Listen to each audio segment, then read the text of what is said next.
창세기 22장 2절에서 4절입니다. 하나님이 말씀하셨다. 너의 아들, 네가 사랑하는 외아들 이삭을 데리고 모리아 땅으로 가거라.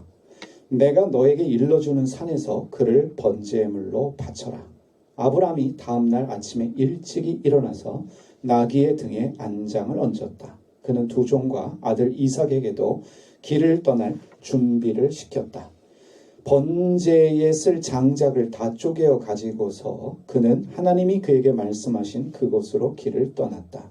사흘 만에 아브라함은 고개를 들어서 멀리 그곳을 바라볼 수 있었다. 하나님이 아브라함에게 아들을 번제로 바치라 말씀하신 것은 단순한 명령이 아니었습니다. 아브라함의 전 삶, 전 존재를 흔드는 근심과 고민 그리고 질문의 시작이었다 말할 수 있습니다. 하나님이 아브라함에게 네 아들, 네가 사랑하는 외아들 이삭을 데리고 모리아 땅으로 가라. 거기서 내가 너에게 일러주는 산에서 그를 번제물로 바치라. 그래서 즉각적으로 아브라함이 다음 날 아들을 데리고 나갔다. 이것이 전부가 아닙니다. 하나님이 말씀하셨고 다음날 아침 일찍이 아브라함이 일어나서 하나님이 말씀하신 그곳이 어디인지 모르지만 찾아 나섰습니다.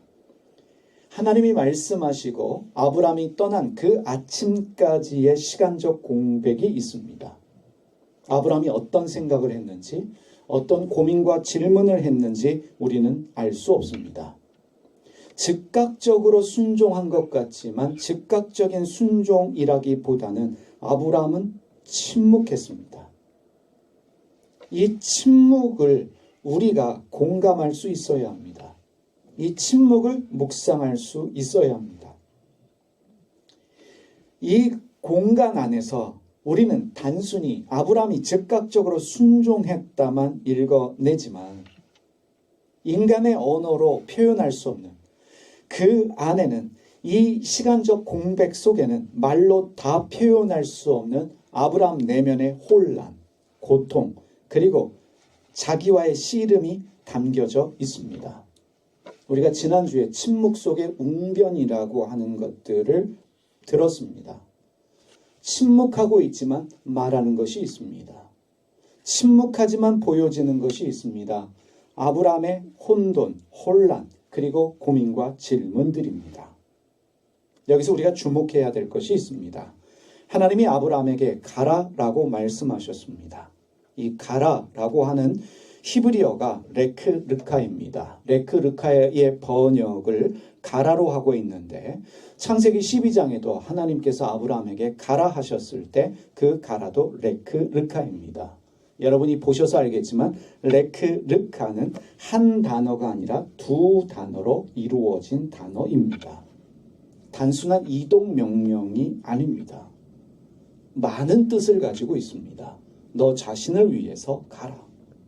너 자신과 함께 가라. 너 자신에게 집중하며 가라. 너 홀로 가라 등 다양한 뜻을 가진 단어가 레크르카입니다. 한마디로 너 자신이 누구인지를 물으며 가라는 말씀입니다. 다시 말해 레크르카는 근심하고 고민하고 질문하라는 초대이며 너의 내면에 들어가 너의 내면과 싸우고 너의 자신이 누구인지를 보면서 결국은 작아질 수밖에 없는 여정을 시작하라라는 부르심이 바로 레크르카입니다. 성경의 단어는 쉽지 않습니다. 그 뜻이 깊고 오묘하기 때문에 우리에게 깊은 묵상을 요구합니다. 너 자신을 위해서, 너 자신에게 집중하면서 너 홀로 너 자신과 함께 가라 하나님께서 아브라함에게 말씀하셨습니다. 아브라함이 가고 있는 곳이 어디입니까? 모리아라는 지역입니다. 모리아로 가라라고 주님이 말씀하셨습니다. 이 모리아라고 하는 단어의 뜻도 신비한 단어입니다. 가다 보면 하나님이 보여주신다라는 뜻의 히브리어 단어가 모리아입니다. 아브라함은 모리아가 어디인 줄 알고 간 것이 아니라 모르고 갔습니다. 이렇게 이해할 수 있습니다. 가다 보면 내가 보여줄 것이다. 가다 보면 드러날 것이다. 그곳을 향해 가라라는 의미입니다. 보여주시겠다는 뜻입니다.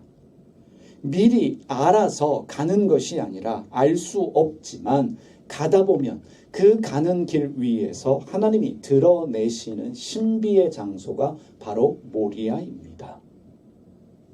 너 자신과 함께 너 자신의 내면에 집중하면서 너 홀로 가다 보면 네 눈앞에 드러나는 그 땅이 모리아 땅이다. 내가 보여줄 것이다 말씀하는 것입니다. 그런데 그 여정이 사흘길이 걸렸다라고 말하고 있습니다. 사흘 만에 아브라함은 고개를 들어서 성경은 그 사흘 동안 무슨 일이 있는지 설명하지 않습니다. 역시 침묵 속의 웅변입니다. 아브라함의 사흘길로 우리를 불러들이고 있습니다. 아브라함이 어떤 생각을 했는지, 어떤 고민을 했는지, 어떤 갈등 속에 있는지 우리는 알 수 없습니다. 침묵하고 있습니다. 그런데 말하고 있습니다. 그 가운데로 우리를 불러들이고 있습니다. 사흘은 단순한 시간적 흐름을 말하는 것이 아닙니다. 성경에서 사흘은 자기 죽음의 시간입니다. 존재가 새롭게 되기 위하여 절대적으로 필요한 충분한 시간을 사흘로 말하고 있습니다. 요나가 사흘 동안 물고기 뱃속에 있었습니다. 내 뜻이 죽고 하나님 뜻을 이해하는 충분한 시간이 새로운 존재로 거듭나는 시간이 사흘이었습니다. 예수님도 장사된 지 사흘 만에 부활하셨습니다. 아브라함도 며칠 길을 갔다라고 말합니까? 사흘 길을 갔다라고 말합니다. 자기와의 싸움 속에서 자기의 죽음의 시간이었습니다. 다시 말하면 하나님에 대한 믿음, 나는 누구인가? 하나님 뜻에 순종해야 되는가? 나는 아버지인데 라는 질문을 가지고 깊은 내면의 씨름을 하면서 결국은 자기를 죽음에 이르게 하는, 그래서 새로운 존재가 되게 하는 시간이 사흘이었던 것입니다. 마침내 그곳에 도착했습니다. 그곳은 히브리어로 하마콤이라고 말합니다. 하마콤은 단순한 지리적 위치를 말하는 것이 아닙니다. 하마콤은 내가 있어야 될 그곳, 하나님이 나에게 원하시는 그 장소, 하나님의 뜻과 임재가 드러나는 그 장소를 하마콤이라고 말합니다.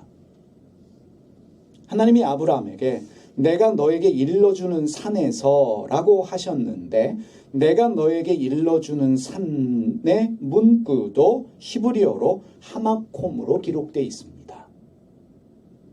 내가 너를 반드시 네가 있어야 될 그곳으로 데리고 가겠다라고 말씀하신 것입니다. 그것이 하마콤이었고 사흘 만에 하마콤에 도착하게 됩니다. 고민과 질문과 갈등, 자기와의 싸움을 통해서 내가 완전히 죽어졌을 때 비로소 하나님이 원하시는 그 하마콤에 도달할 수 있었던 것입니다. 하마콤은 소명의 자리입니다. 하나님이 나를 기다리시는 자리이자 나의 고민과 갈등을 통해 하나님을 만나는 지점이 바로 하마콤입니다. 아브라함은 단순히 한 산에 도착한 것이 아닙니다. 그는 사흘길을 통해서 고민했습니다. 갈등했습니다. 끝없는 질문들을 하나님께 던졌습니다. 죽음의 길이었습니다. 결국에 자기의 죽음을 경험했고, 그럴 때 비로소 하나님이 예비하신 하마콤에 도착할 수 있었던 것입니다. 아브라함은 고민했습니다. 근심했습니다. 질문했습니다. 그리고 마침내 하나님이 예비하신 하마콤에 도달할 수 있었던 것입니다. 한 부자 청년이 예수님께 와서 물었습니다. 선생님, 제가 무슨 선한 일을 해야 영생을 얻을 수 있겠습니까? 그랬더니 예수님이 계명을 지키십시오 말씀하셨고, 청년은 다시 물었습니다. 어떤 계명을 지키면 좋겠습니까? 라고 물었는데 예수님은 율법에 있는 그대로 살인하지 마십시오, 간음하지 마십시오, 도둑질하지 마십시오, 거짓 증언하지 마십시오, 내 부모님을 공경하십시오, 이웃을 자신의 몸과 같이 사랑하십시오, 이러한 계명들을 지키면 됩니다. 그랬더니 청년이 자신 있게 말합니다. 나는 이 모든 계명을 어려서부터 다 지켜왔습니다. 나는 어릴 적부터, 쉽게 말하면 모태신앙으로 부모님의 훌륭한 신앙교육에 의해서 좋은 교회 다니며 말씀대로 살아왔습니다. 오늘의 시각으로 보면 부자입니다. 아마 금수저인 것 같습니다. 부자인데 물질적으로도 부요한데 신앙적으로도 모범적인 삶을 살고 있습니다. 술, 담배도 하지 않고 교회 열심히 다니면서 봉사하고 11조와 헌금도 잘 하고 있는, 어디에 내놔도 부족함이 없는 청년으로 보입니다. 이 청년의 고백 속에서도 자부심이 느껴집니다. 삶에 대해 당당하고 신앙에 대한 자부심도 가지고 있다는 것을 알 수 있습니다. 나는 하나님의 뜻대로 살아왔다 확신하고 있는데, 예수님께 이런 질문을 당당하게 또 던지고 있습니다. 아직도 무엇이 부족합니까? 나는 완벽하게 살아가고 있는 사람입니다. 말하고 있는 것입니다. 아직도 무엇이 부족합니까? 그런데 예수님께서 허를 찌르는 말씀을 하셨습니다. 청년이 도저히 감당할 수 없는 요구를 하셨습니다. 나는 부족한 것이 없고 어느 면에서나 하나님 보시기에 합당한 사람이다. 자부심을 가지고 있던 청년에게 이렇게 말씀하셨습니다. 마가복음 10장 21절입니다. 예수께서는 그를 눈여겨보고 대견하게 여기시며, 예수님 보실 때도 대견하게 보입니다. 개역개정은 사랑하는 눈빛으로 보셨다라고 번역하고 있는데, 대견한 그 청년에게 예수님이 이렇게 말씀하셨습니다. 당신에게는 한 가지가 부족합니다. 가서 가진 것을 모두 팔아 가난한 사람들에게 주시오. 그러면 하늘에서 보물을 차지하게 될 것입니다. 그리고 와서 나를 따르시오. 예수님의 말씀은, 예수님의 요구는 실천이 불가능합니다. 재산 다 파는 것 불가능합니다. 가진 모든 것들을 다 파는 것도 불가능하고, 그것을 가난한 사람들에게 나누어 주고 예수님 뒤를 따라가는 제자의 삶도 어렵습니다. 여러분이라면 하실 수 있겠습니까? 하나님께서 지금 여러분 가운데 나타나셔서 모든 재산을 다 팔아 가난한 자들에게 나누어 주고 나를 따르십시오. 어렵습니다. 제정신이면 못합니다. 예수님은 부자 청년을 보고 대견하게 여기시며 마음에 들어 하셨는데 왜 이러한 불가능한 것들을 요구하셨을까? 예수님이 그를 보고 사랑하셨다라고 말씀하는데 왜 예수님은 이 사랑스러운 대견한 부자 청년에게 실천 불가능한 요구를 하셨을까가 우리의 질문입니다. 마가복음 10장 22절입니다. 예수님의 말씀을 들은 그 부자 청년이 어떻게 합니까? 그 사람은 재물이 많은 고로 이 말씀으로 인하여, 누구의 말씀이에요? 예수님의 말씀으로 인하여 슬픈 기색을 띠고 근심하며 가니라. 자기의 신앙에 대해 자부심이 있었던, 자기의 삶이 완전하게 살아가고 있다라고 믿었던 청년, 부자 청년은 예수님의 말씀을 듣고 당황했습니다. 왜냐하면 자신은 모든 것을 팔아서 가난한 사람들에게 나누어 줄 수도 없었고 모든 것을 포기하고 예수님 따라가는 것도 어려웠기 때문입니다. 할 수 없다는 것을 깨달은 청년은 슬픈 기색을 하며 근심하며 예수님을 떠났습니다. 여기에 중요한 질문이 있습니다. 모든 계명을 다 지켰다 자부하던 부자 청년이 자기 재산을 다 팔아서 가난한 자들에게 나누어 주지 않았기 때문에 하나님 나라에 들어갈 수 없을까라는 질문입니다. 여러분, 이 본문은 상당히 중요합니다. 이 본문을 가지고 많은 교회가 교인들에게 포기를 요구합니다. 할 수 있으면 다 파십시오.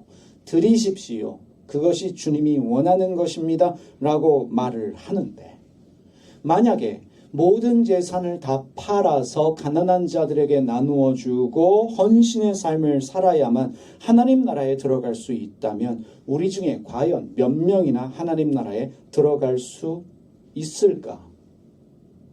또 예수님은 모든 재산을 파는 사람만 구원을 시키시는 하나님이신가? 라는 질문입니다. 예수님이 우리에게 원하시는 것이 모든 재산을 다 팔아서 가난한 자들에게 나누어 주는 것을 원하실까? 그것이 구원의 삶일까? 질문하게 됩니다. 그런데 여러분, 예수님의 의도는 단순한 외적인 행동의 완성을 요구하신 것이 아닙니다. 어떤 결단을 요구하신 것이 아닙니다. 행동으로 무엇을 결정하고 움직이는 것을 원하신 것이 아니라 예수님의 의도는 예수님의 말씀을 통해서 부자 청년이 자기의 내면을 들여다보기를 원하셨습니다. 자기의 실체를 깨닫기 원하셨습니다. 부자 청년은 자신이 완전하다라고 믿었습니다. 이미 말씀드렸지만 오늘로 이야기하면 모태 신앙으로 어릴 적부터 부모님에 의해서 훌륭한 신앙 교육을 받으며 큰 대형 교회를 다니며 직분도 받고 봉사도 열심히 하고 헌금도 잘하면서 술, 담배 안 하면서 나름대로 하나님의 뜻대로 살아오고 있다 자부하는 청년이었습니다. 부자입니다. 삶에 대한 큰 고민, 질문 없이 결핍 없이 살아가고 있습니다. 나는 잘 믿고 있는 훌륭한 신앙인입니다. 그런 생각을 가지고 살아가는 청년인데 하나님 보시기에도 나는 부족함이 없다라는 그러한 마음을 가지고 있었을 것입니다. 예수님이 이 청년을 사랑하셨습니다. 너무 대견하게 여기셨습니다. 그래서 이 청년에게 진짜 중요한 것을 주기를 원하셨어요. 진짜 신앙에 있어서 소중하다라고 말하는 그것을 주기 원하셨습니다. 바로 근심과 질문입니다. 내가 누구인지를 깨닫는 나의 실체를 마주하는 내적 깨달음을 주기 원하셨습니다. 여러분, 여기서 신앙의 핵심을 찾으셔야 합니다.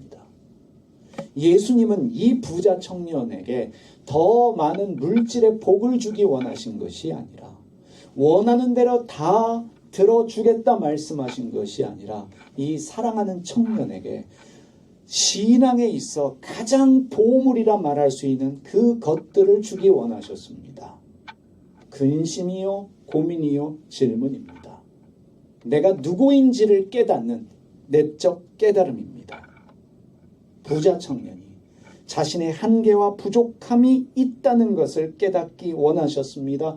완전하지 않다는 것을, 여전히 마음 깊은 곳에 하나님이 아니라 재물이라는 우상을 섬기고 있는 그의 실체와 마주하기를 원하셨습니다.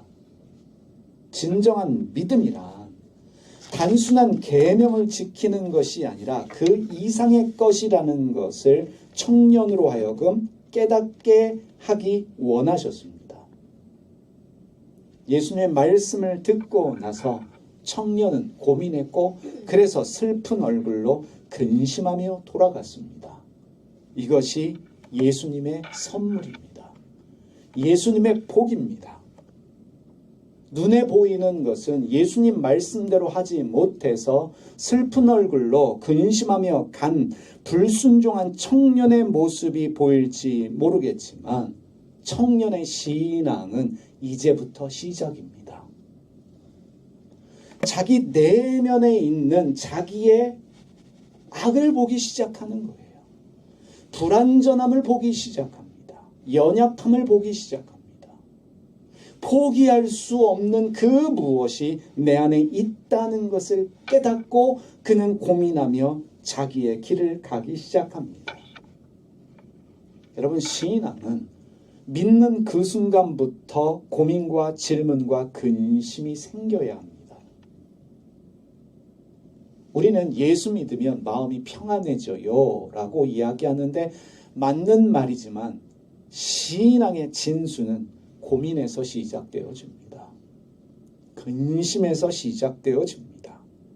진정한 신앙은 확신과 자부심에서 시작되는 것이 아니라 예수님 앞에서 자신을 돌아보고 질문하며 근심하는 데서 시작됩니다. 예수님 보기에도 훌륭한 청년이에요. 예수님 볼 때 대견합니다. 사랑스러운 청년입니다. 그런데 예수님께서 그 대견스러운 청년에게, 부자 청년에게 근심을 선물로 주셨습니다. 바로 우리에게 주기 원하시는 선물입니다. 예수님을 만난 사람이라면 당연하게도 나의 삶과 신앙에 대한 고민, 질문, 근심이 있어야 합니다. 고민이 있어야, 근심이 있고 질문이 있어야 하나님 나라에 들어갈 수 있는 사람으로 준비되어지는 것입니다.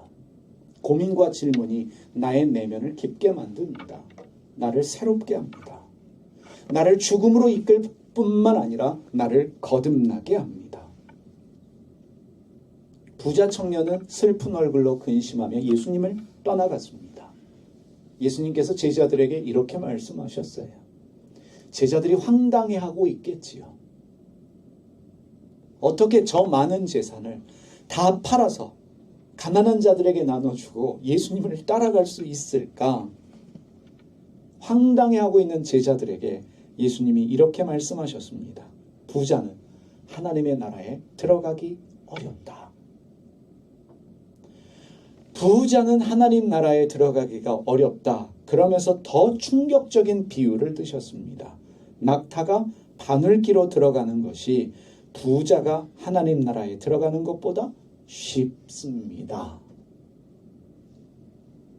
상식적으로 이해하기 어려운 말씀이지요. 낙타는 중동 지역에 있는 동물들 중에 가장 큰 짐승 중에 하나입니다. 바늘구멍은 가장 작은 구멍 중에 하나입니다. 상식적으로 낙타가 바늘구멍으로 통과하는 일은 불가능합니다. 그런데 예수님은 그렇게 불가능한 일보다 부자가 하나님 나라에 들어가는 것이 더 어렵다라고 말씀하셨습니다.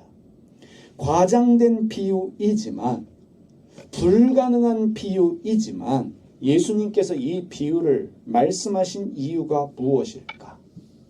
여러분, 상식적으로 생각해 보십시오. 예수님의 이 비유의 말씀을 들은 제자들도 동일하게 생각했을 것입니다. 부자도 회개하면 되지 않습니까? 부자도 나누고 베풀면서 착하게 겸손하게 하나님 뜻대로 살면 구원받는 것이 아닙니까? 이렇게 생각했던 제자들은 예수님께 그러면 누가 구원을 받을 수 있습니까? 라고 반문했습니다. 부자라는 이유 때문에 구원을 받지 못한다면 과연 누가 구원을 받을 수 있겠습니까? 예수님이 이렇게 말씀하셨습니다. 누가복음 18장 27절입니다. 그러나 예수께서는 이렇게 말씀하셨다. 사람들은 할 수 없는 일을 하나님은 하실 수 있습니다. 하나님은 하실 수 있다. 하나님이 하시는 일이 무엇이냐?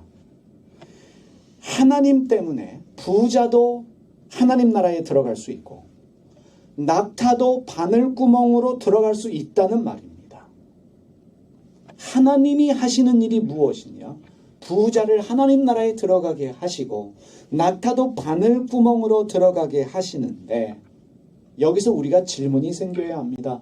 그러면 하나님께서 어떻게 일하시는가?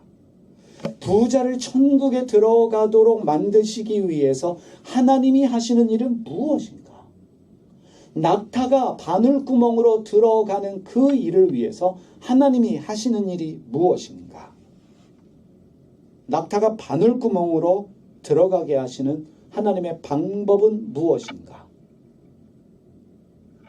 예전에 그런 농담이 있었지요. 코끼리를 냉장고에 넣는 방법. 생뚱맞는 질문이었는데 답도 생뚱맞아요. 냉장고를 열고 코끼리를 집어넣고 닫는다. 그러면 낙타는 어떻게 바늘구멍으로 들어가게 할까? 바늘을 든다? 낙타를 집어넣는다? 뺀다. 요즘 아이들은 절대 이해 못할 이야기죠.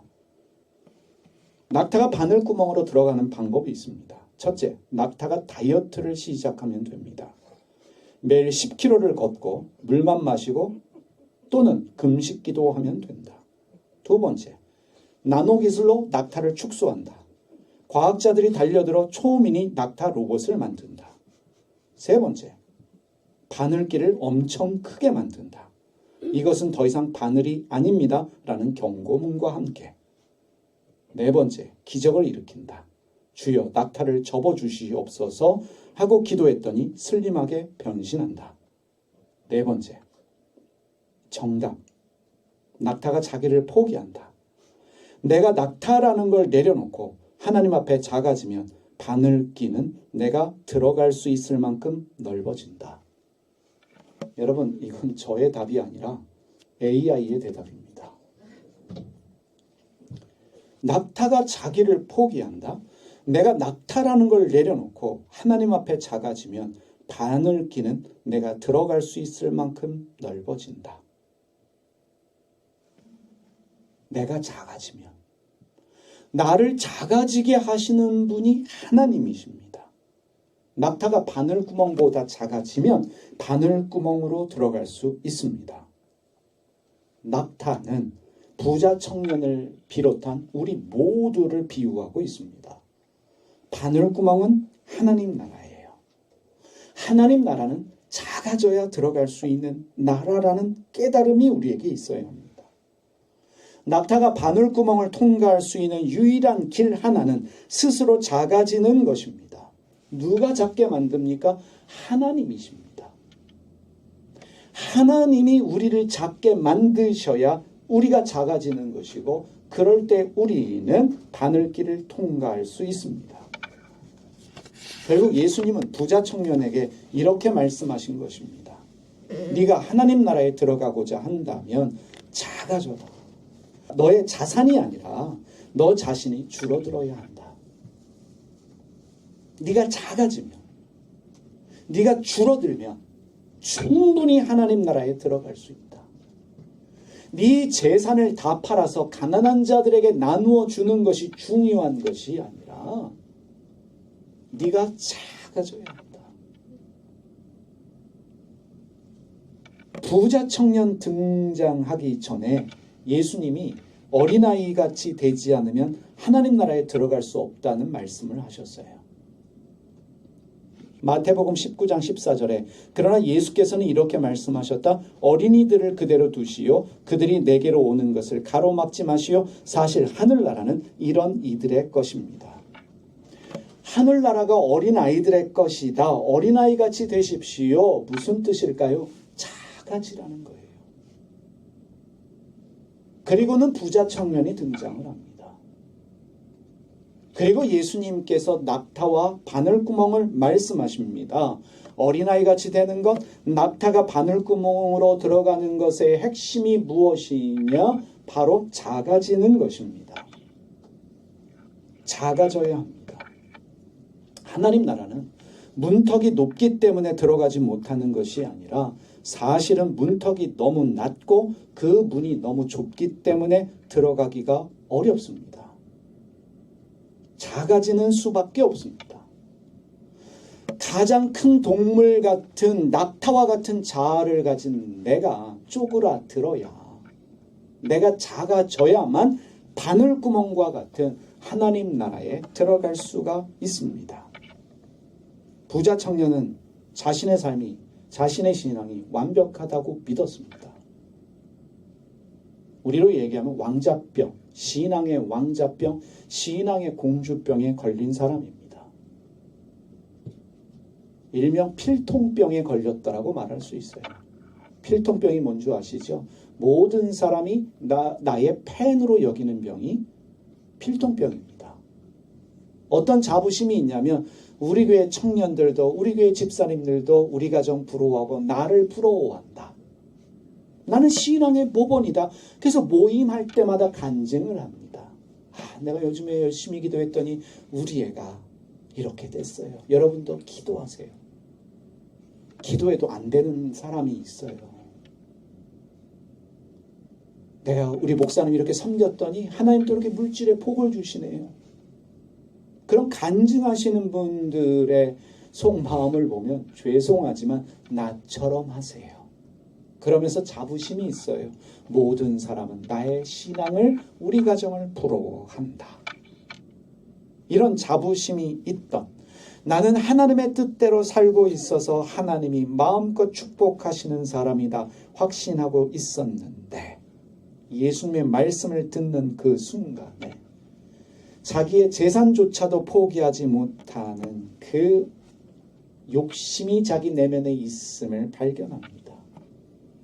내 이웃을 내 몸과 같이 사랑하는 말씀에 순종하는 줄 알았는데 재산을 팔아 가난한 자들에게 나눠주는 그 일에 대하여 멈칫하는 자신의 이기적인 마음, 알게 모르게 가난한 자들을 무시하고 사람들에 대한 우월감을 가지고 있었던 자기의 자신과 대면하게 되었습니다.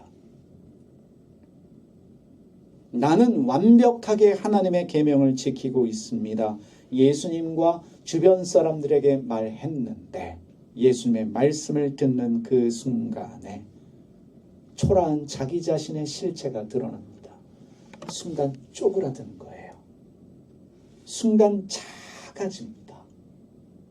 그 쪼그라듦이, 그 작아짐이 예수님께서 사랑하는 대견스러워 보이는 그 청년에게 주신 선물입니다.